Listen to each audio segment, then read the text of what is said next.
Well, boys, here's my video for my 100,000 mile experience with this pickup. Beautiful pickup.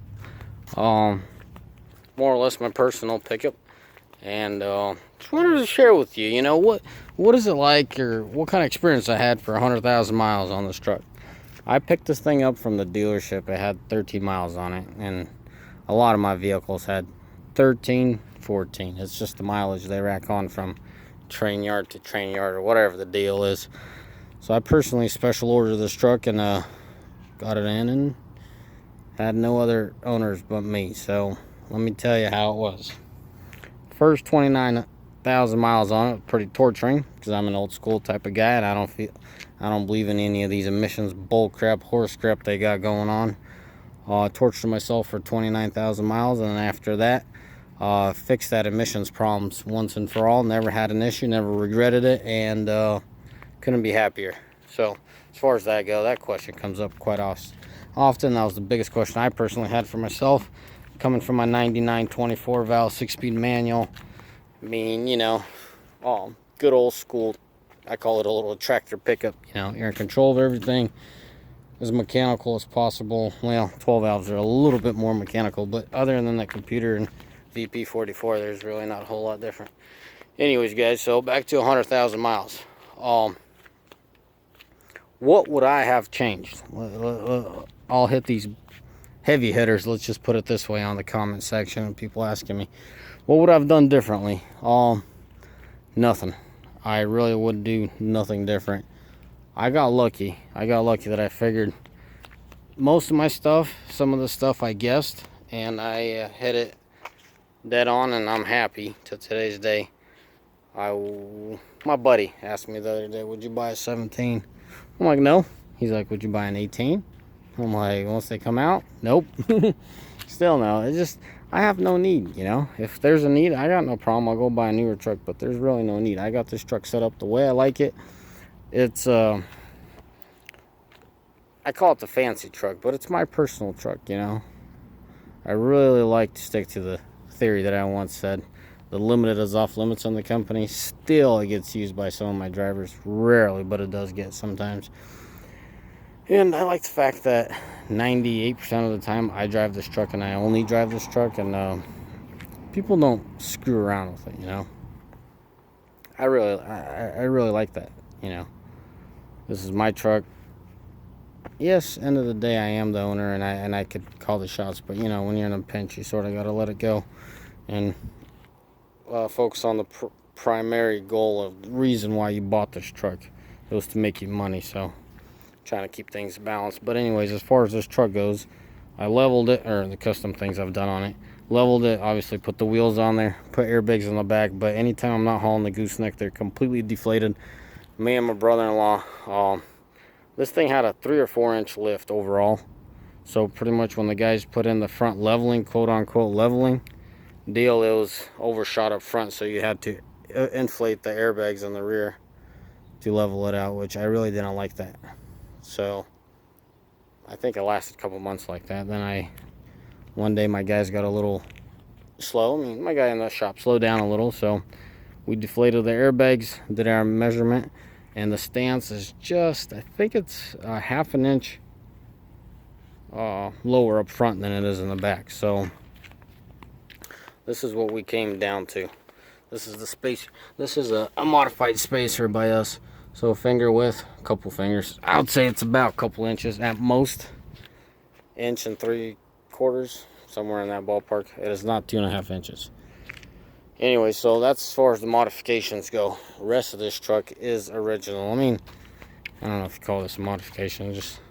I personally added this on. I added mud flaps on. The running boards did come with the truck. I got the factory hitch.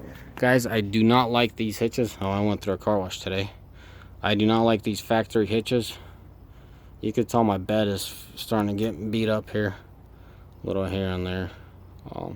It's not as bad as it looks in the video, but it does have dents in it now, and I do use the livings out of this thing.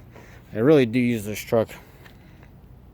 I might make a video one day how I sunk this thing up to the frame rails in mud, but only downside is I ripped off my I ripped off the side step and I deformed this mud flap to today's day. I can't get it straight. You can tell how it's all jacked up, but I got it the best I could, and got it back on the, fixed it up, straightened it out the best I could, and got it back on the truck, and still rolling to today's day. Now back to the core, the main point of this video. 100,000. Have I had any problems? No.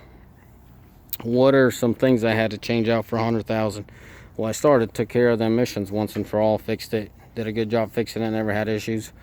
Put in 2 water pumps. Now the first one was by choice, and the second one, the old ring somehow started seeping, so I was headed out to Missouri. I'm like, the heck with it. I have a bunch of these rigs, so I had a water pump in the whole assembly laying on the shelf, so I had one of my guys throw it in. So both times were done completely by choice, and they did not fail. I have other trucks that failed at 100 something. Seems like every 100,000 you should change them out, but that's from the factory. Besides that, I can't think of anything else that this truck I changed out.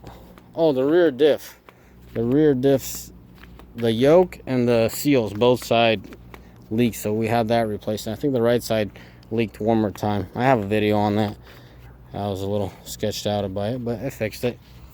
I'm running one of those coolers, and yes, once I put that cooler on, I still blew that seal once more, so that didn't do the trick. I have a video, you can look it up in my YouTube channel. I'll talk about it later, or I talk about it, a separate topic. Well, anywho's, also, I don't know if you guys can tell, but if you tow a lot, and you don't want to take up your bed space, this is the best advice I give you. A Titan 55-gallon tank, if it's in for the factory one, does, I don't know, but for me, $1,200, it was worth it. I took care of it once and for all, and 32 or 33-gallon tank that they have in these are just absolutely a joke, guys. That's one thing I give Ram a thumbs down on. One of the things. I mean, truck's not perfect, but that fuel tank is a freaking joke. Absolutely can't believe. I just can't believe that Ram will do that. But anywho's, that's it.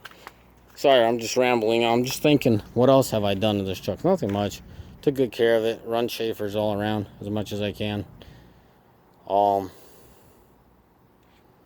Overall, 100,000 miles on this truck were pretty painless, and I was very happy.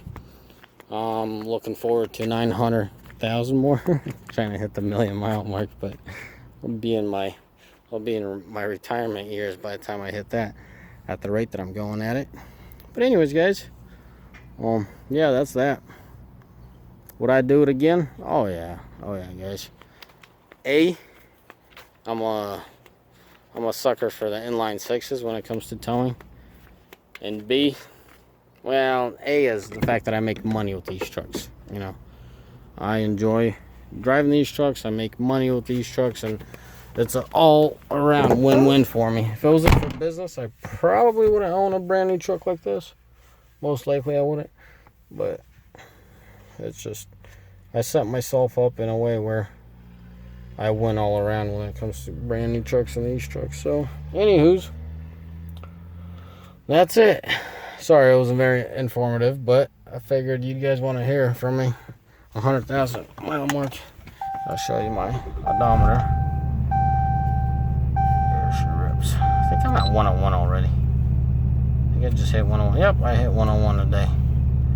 So anyways, here's proof. And as always, have a mighty fine day.